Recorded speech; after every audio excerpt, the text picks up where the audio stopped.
Alright, so the ladder as of round 23 is as follows. Your top 8 at least. We got Penrith and the Broncos, both on 34 points. And rounding off that top 4, we got the Warriors and Melbourne on 30. The bottom half of the 8, you got the Canberra Raiders on 26 along with the Bunnies, the Sharks, and North Queensland, who are also on 26 points. Your fringies, we have Newcastle at 9th, followed by Manly, both on 25 points. And yeah, that's what it's looking like at the moment. As for last week's results, we went 6 from 8. We had a terrible Sunday sesh with both underdogs getting up. As for the bakery, I mean bro, we sure know how not to pick him, as only one of our boys saluted.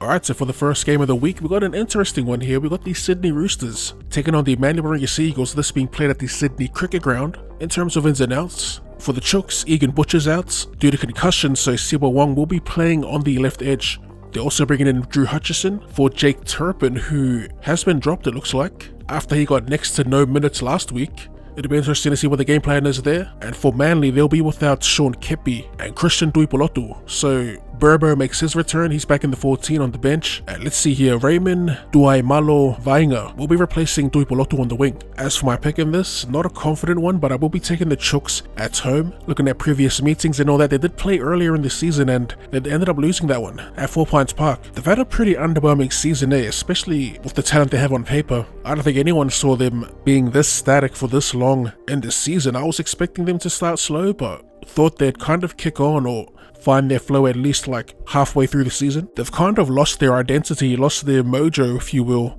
and I think have just failed to evolve with the times or just find a style that's suited to how the game's being played these days. They're getting out-muscled and have absolutely no chemistry in attack, which is pretty crazy. You know, not too long ago they went back to back, but yeah, the more I talk about them, the less confident I am in my pick. I do think though that they can outmuscle and outgrind this Manly side, so we'll be taking them. There's still a lot to play for here. It may not be a final spot, but plenty of pride on the line. Give me the Sydney Roosters and give me 1 to 12 points. Second game of the week, the first of 2 for Friday, we have the Titans hosting the Warriors. In terms of ins and outs, for the Titans they got one change, it's Aaron Shop. He replaces Jojo Fafita, who's out with an ankle injury. And for the Warriors, I believe it's the same side pre-bye, although I do see Jazz Tavanga at 18th man, so maybe he's a shot. As for my pick in this, short and sweet, the Wires are hot right now, so we're going to ride that wave with them, although I do think the Titans will keep it tight. Without Tino Fa'asua-Maleaui though, I do fancy the Warriors even more, who have easily the second best prop in the league in Adam Fonua-Blake. I expect Mofotu Oika to pick it up a bit and sort of challenge Fonua-Blake, so I'm looking forward to that clash in the middle. But yeah, overall I do think the Warriors will come out on top, so we'll take them, like I said, in a close one, 1 to 12 points. To wrap the Friday, we've got a dope match between the Penrith Panthers and the Melbourne Storm. This being played at Bluebet.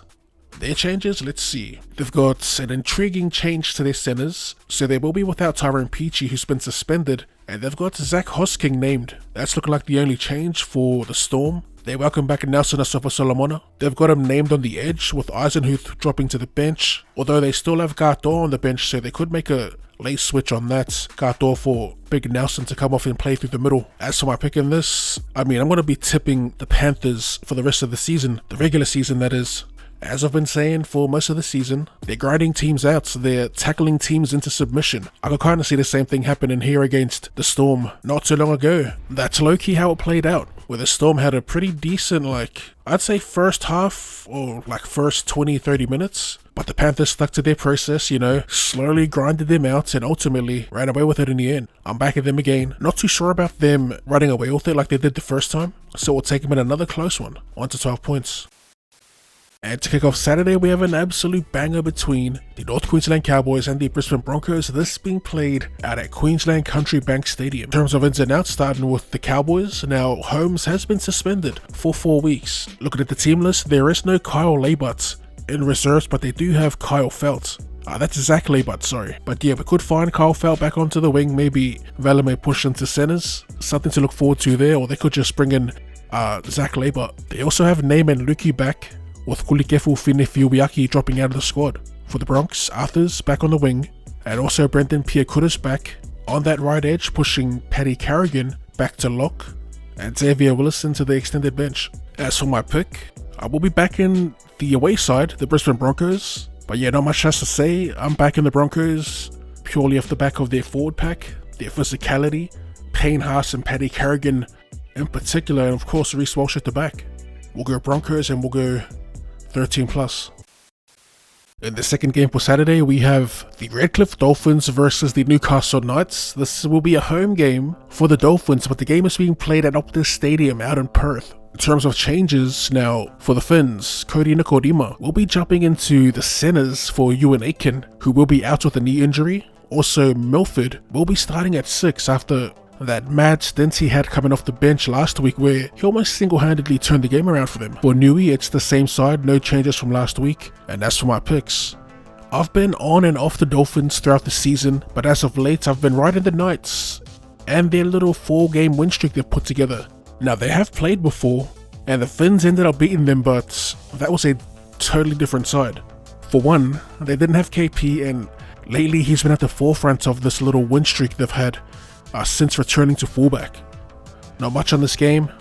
I do think the Knights can squeak away with the win, and I'm really looking forward to the battle between these two Queensland fullbacks in the Hammer and KP. Give me the Knights to make it 5 in a row by 1 to 12 points.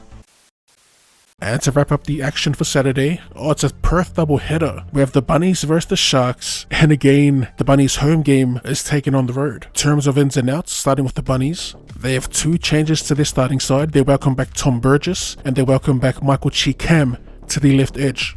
For the Sharks, with Will Kennedy picking up their hamstring injury last week, they got Connor Tracy moving to fullback. They also have Ronaldo Mulitalo back on the wing, and Jesse Colquhoun back from a suspension will be on the bench with Oregon Galfusi dropping out of the side. I'm taking the Bunnies, who did look a little rusty against the Tigers last week, but in saying that, I do think the Tigers are pretty decent. They have like a really good forward pack, so you could expect them to hang in there with some teams. We saw that last week with the Bunnies, but yeah, this week I'm looking for a more polished performance against an underperforming Sharks side, who are currently on a 3-game losing streak. We'll take the Bunnies by 13+. And to wrap up the round of footy, we're going to go real quick with a Sunday session. First off, we got the Parramatta Eels hosting the St. George Illawarra Dragons. The first game will be taking Parramatta in Parramatta.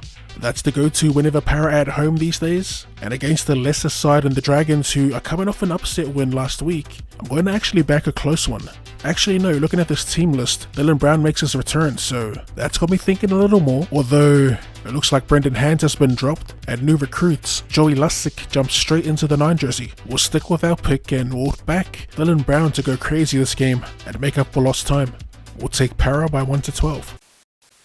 And in the final match of the round, we got a little bit of a doo-doo derby between some pretty ordinary attackers and the Canberra Raiders and the West Tigers, this being played at GIO Stadium. Another interesting game. It's pretty crazy that the Raiders are currently 5th, given how bad they've looked, especially in attack these last couple of weeks. You lads already know how I feel about the Tigers and their forward pack. They will get mixy, but I'm expecting a Canberra Raiders bounce back. Not expecting anything too crazy, it might even be another grind. One change that I do like from the Raiders is that Jordan Rapin is back at fullback with Seb Chris in the centres. For as decent as Seb's been at fullback, he's still lacking when it comes to, I guess, ball playing, and like, he's safe, but a little too one-dimensional. I don't know if Rapin is the answer, but he has shown glimpses of brilliance, I guess, when he was shifted to fullback late in these past few weeks. If I'm not mistaken, he did produce points. I guess we'll soon find out if it was the right move or not. I'll be taking the Raiders and a classic 1 to 12 grind.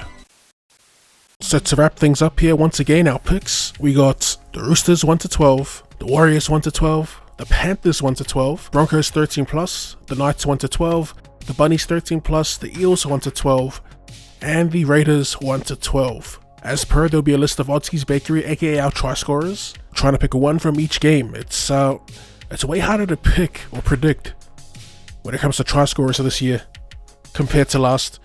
But yeah, if you did enjoy that, be sure to run that like button, and for more rugby league related content and more content in general, go ahead and subscribe to the channel. Thanks for tuning in, and I'll see you later. Give me that. I want the smoke, I don't care if you broke, go and give me that. Don't choke on the smoke, watch me hit him with a kick back. Hezzy, step back, kick back, no heat.